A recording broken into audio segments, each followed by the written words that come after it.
Bienvenida, bienvenido a esta nueva exploración en profundidad. Hoy nos vamos a un lugar fascinante, a las aguas del río Uruguay, justo en la frontera, sí, para indagar en una historia que, bueno, que navega entre la realidad y la leyenda.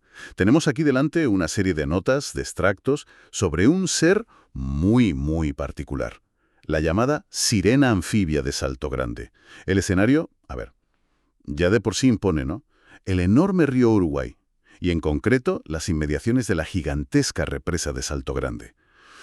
Un sitio... Uf, impresionante. Sí, un lugar donde la ingeniería humana, a lo bestia, choca, pues choca con la fuerza del agua. Nuestra misión hoy es analizar a fondo los detalles que nos dan las fuentes sobre esta leyenda uruguaya. Local, muy local. ¿Qué secretos laten bajo la superficie del río, cerca de esa mole de hormigón y acero? A ver, vamos a sumergirnos en esto. Lo primero que llama la atención en las fuentes es que esta criatura, bueno, rompe un poco los moldes. Hay que olvidarse de la sirena clásica, ¿sabes? La de los cuentos europeos, pero dorado, cola de pez... La de Disney, vamos. Esa. Aquí no. Los relatos hablan de algo distinto, algo más, anfibio, ligado profundamente no solo al río, sino específicamente a la represa, a sus turbinas. Eso es muy interesante ya de entrada. Sí. A ver, según los testimonios recogidos, que parecen venir de gente de allí, ¿no? Pescadores, quizá antiguos trabajadores, la descripción es muy concreta. Hablan de una cola escamosa, sí, Ajá. pero dicen que es extremadamente fuerte, como la de un gran reptil acuático, capaz de impulsarse contra corrientes muy potentes. Vale. Luego los ojos. Es un rasgo que se repite mucho. Grandes, saltones, muy húmedos. Sí. Los comparan, fíjate, con los de una rana o un sapo. Qué curioso. Ojos de rana. ¿Y el cabello? Pues nada de sedoso. Más bien como hebras de algas, verdoso, oscuro, a menudo enredado, flotante. Vale. Y su sitio preferido, insisten las notas, son las aguas turbulentas, muy cerca de las turbinas de Salto Grande. Es que es fascinante cómo la descripción se aleja tanto del arquetipo, ¿verdad? Y se ancla de forma tan específica al ecosistema fluvial y, sobre todo, al entorno tecnológico de la represa. Eso es clave. Totalmente. Esa cualidad anfibia que mencionas, esos ojos de batracio, no son detalles al azar, ¿eh? La arraigan a ese lugar concreto.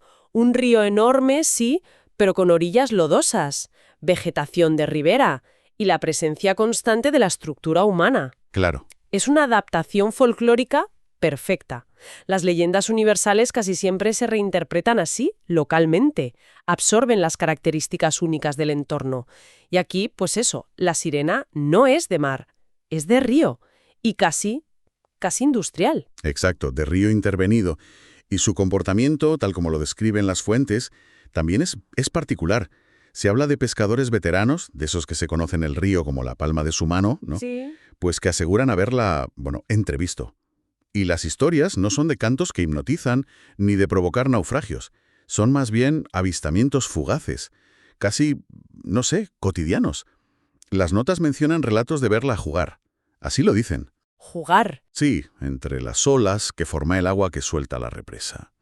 A veces con peces grandes, dorados. Como si interactuara con la fauna de allí. Qué imagen más tranquila, ¿no? Sí. Y otros dicen haberla visto descansando en los pilotes de muelles viejos, abandonados, sobre todo los días de niebla espesa. Ah, la niebla, siempre presente en estas historias. Ya ves, cuando el río se pone así como irreal. Parece que está integrada en el paisaje. Esa aparente integración es interesante, sí. No se la presenta como un monstruo que rompe con todo, sino como parte del ecosistema, aunque sea una parte esquiva, claro. Claro. Podría sugerir una simbiosis o una coexistencia antigua con el río, quizá incluso anterior a la propia represa. Podría ser, sí. Pero hay una constante. Una constante en todos los relatos de avistamientos. Es increíblemente esquiva. Ah, vale. Las fuentes insisten mucho en eso. Huye del contacto humano en cuanto se siente observada. ¡Zas! Desaparece bajo el agua, rapidísimo, sin dejar ni rastro. O sea que se deja ver, pero no se deja pillar, ¿no? Exacto. Y algunas interpretaciones locales, que recogen las notas, lo achacan a simple timidez, a que es un ser salvaje que rehúye al hombre. Lo típico en animales esquivos. Sí, pero hay otras versiones más inquietantes. ¿Ah, sí? Sugieren que no huye por miedo, sino porque oculta algo. ¿Algo? ¿Cómo qué? Pues un secreto, relacionado con el río o con la energía de la represa, o vete a saber, quizá con algo que pasó allí. Aquí es donde la leyenda empieza a ponerse, bueno, más oscura. Ya veo. Si no es solo timidez, ¿por qué huiría siempre? ¿Qué secreto podría guardar una criatura así, en las profundidades controladas de una central hidroeléctrica? Bueno, ese comportamiento elusivo es un pilar fundamental en el folclore de criaturas ocultas, lo que los ingleses llaman elusiveness, ¿no? Ajá. Se dejan ver lo justo para alimentar la leyenda, pero nunca lo bastante para que las comprendan o las capturen. Así el misterio sigue intacto y la historia perdura. Claro, mantiene la intriga. Exacto. Y si conectamos esto con la función del folclore en general, estas narrativas a menudo funcionan a varios niveles. Por un lado, pueden ser advertencias, veladas pero advertencias. Ojo, no te acerques a las turbinas. Cuidado con la niebla en el río. La sirena como personificación del peligro. Eso es, personifica un peligro latente en un lugar real. Y por otro lado, de forma más poética, digamos, pueden ser una forma de dar sentido a lo inexplicable, a fenómenos raros en un entorno que, aunque nos sea familiar, nunca controlamos del todo. El río siempre tiene sorpresas. Siempre. Y la represa seguro que tiene sus ruidos, sus vibraciones.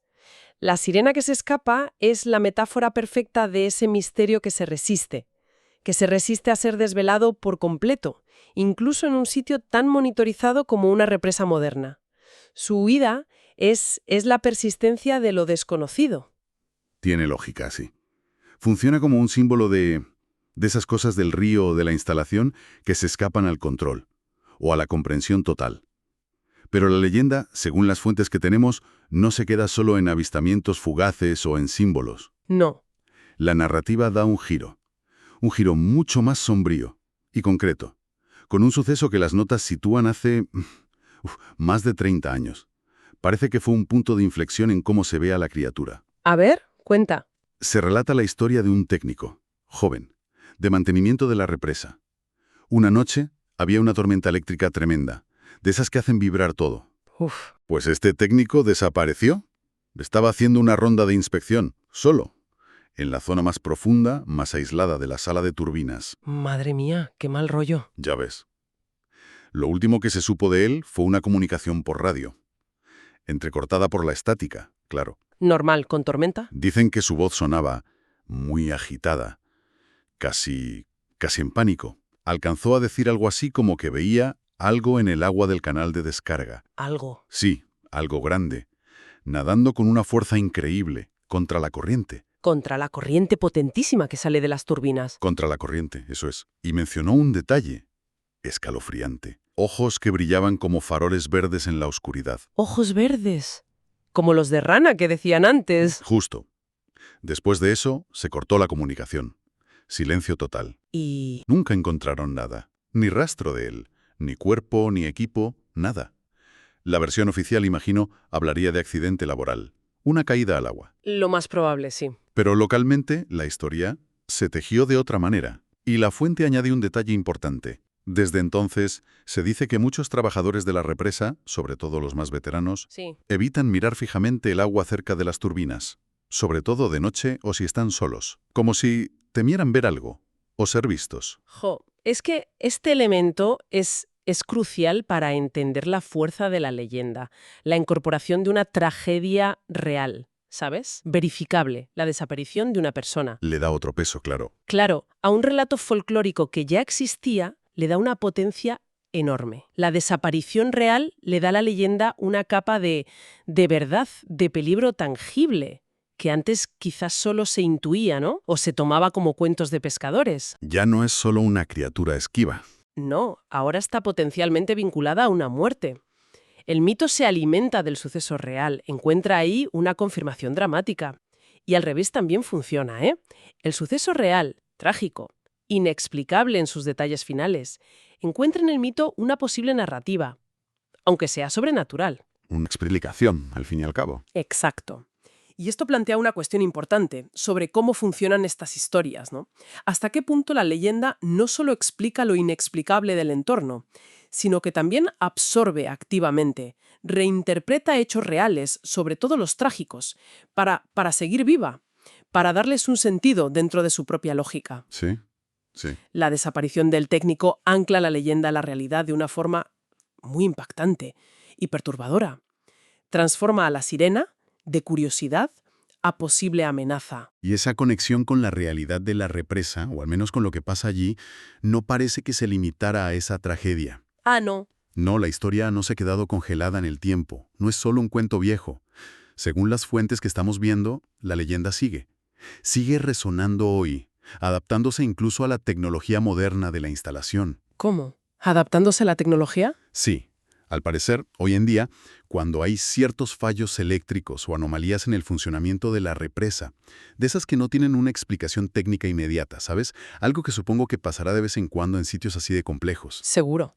Pues los sistemas de monitorización a veces registran algo inesperado. Los sensores. Sí, los sensores subacuáticos, los que detectan objetos, corrientes raras o incluso animales grandes que puedan meterse donde no deben. ¿Vale? Pues a veces detectan movimientos anómalos. Y lo llamativo es que estas detecciones, según indican las notas, suelen ocurrir justo en las zonas cercanas a las tomas de agua de las turbinas o en los canales de descarga. Justo donde se supone que habita. Exacto. Zonas donde, en teoría, por la fuerza del agua, las rejillas, no debería haber vida acuática de esas características. Hablan de firmas sonar o de movimiento que sugieren algo grande, rápido y con patrones de natación raros, no como los peces conocidos del río Uruguay. Madre mía.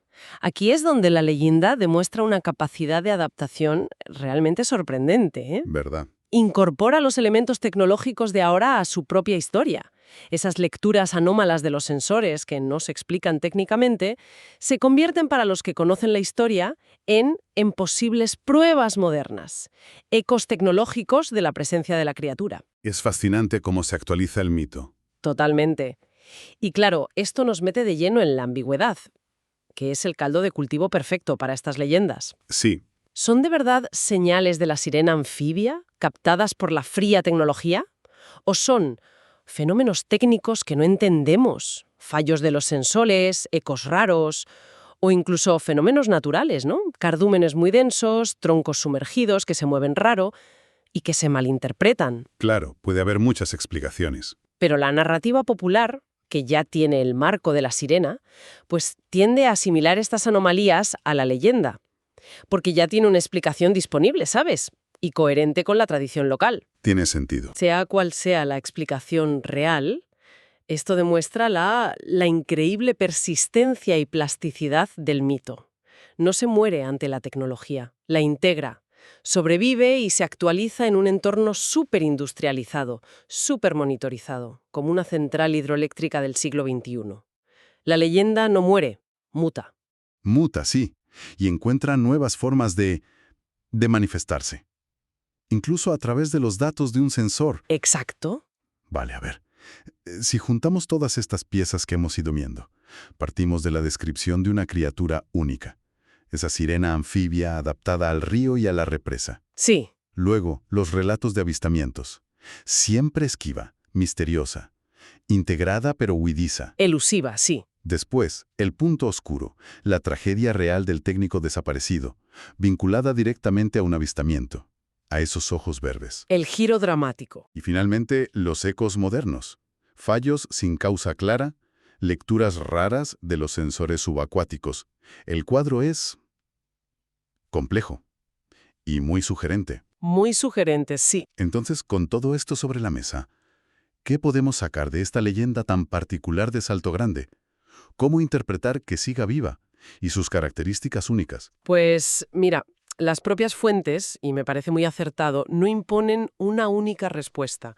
Abren un abanico de lecturas posibles. Lo cual es lo más sensato con el folclore, ¿no? Claro, en su nivel más básico podría ser simplemente eso, folclore local, una narrativa colectiva tejida con el tiempo para dar sentido a los misterios de un gran río y de una obra de ingeniería tan bestia construida sobre él. Una forma de explicar los ruidos raros, las corrientes peligrosas, las desapariciones, lo inexplicable que pasa en ese entorno. La explicación por defecto, digamos. Algo así. Luego otra capa. Verla como una metáfora.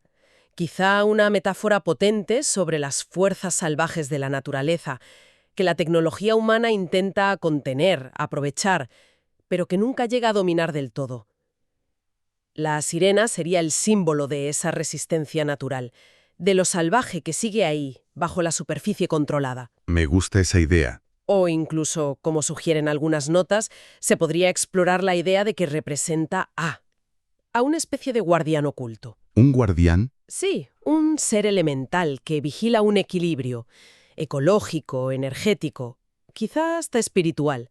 Un equilibrio que nosotros, con nuestra visión tan técnica, tan centrada en producir, pues no llegamos a comprender o a respetar del todo. Y su presencia sería un recordatorio. Un recordatorio de que hay otro orden de las cosas.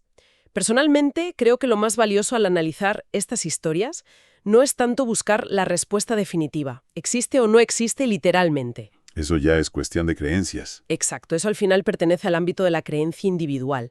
Lo verdaderamente enriquecedor es ver cómo estas narrativas funcionan como un espejo. Reflejan nuestra relación compleja con el entorno natural, sobre todo cuando lo intervenimos de forma tan masiva. Claro. Reflejan nuestros miedos ancestrales al agua profunda, a lo desconocido, pero también nuestra fascinación, y muestran cómo intentamos dar sentido, con historias, a esa coexistencia entre nuestro mundo tecnológico y las fuerzas que se nos escapan. Estas leyendas nos dicen tanto sobre el lugar como sobre nosotros mismos. Es una perspectiva que le da mucha profundidad al análisis, ¿sí? Hemos trazado el perfil de esta leyenda uruguaya tan intrigante. La sirena anfibia de Salto Grande. Una figura que parece nadar ahí, en esa frontera difusa entre el mito ancestral, que se niega a desaparecer y se adapta, Sí. y las realidades tangibles, a veces brutales, de la tecnología moderna. En un sitio tan poderoso y simbólico como la represa del río Uruguay. Una historia que fluye, como el propio río. Exactamente. Y quizá como reflexión final, más allá de si uno elige creer o no en que exista físicamente, la simple persistencia, la vitalidad de relatos como el de esta sirena anfibia, nos plantea una pregunta interesante, ¿no? A ver, El hecho de que estas historias surjan y perduren con tanta fuerza, sobre todo en esos puntos de fricción tan visibles entre naturaleza salvaje e intervención humana a gran escala, como una presa, una mina, una gran autopista que corta un bosque, ¿qué nos revela sobre cómo percibimos esos espacios híbridos que creamos? es buena pregunta. ¿Qué miedos profundos, qué maravillas secretas, qué sentido de responsabilidad no asumida proyectamos en esas aguas turbulentas, en esas estructuras imponentes y en las criaturas reales o imaginadas que podrían habitarlas? Quizá las leyendas no solo sirven para intentar explicar el mundo exterior, sino también, y quizá esto es más importante todavía, para intentar comprendernos a nosotros mismos y el lugar, a menudo conflictivo, que ocupamos dentro de él.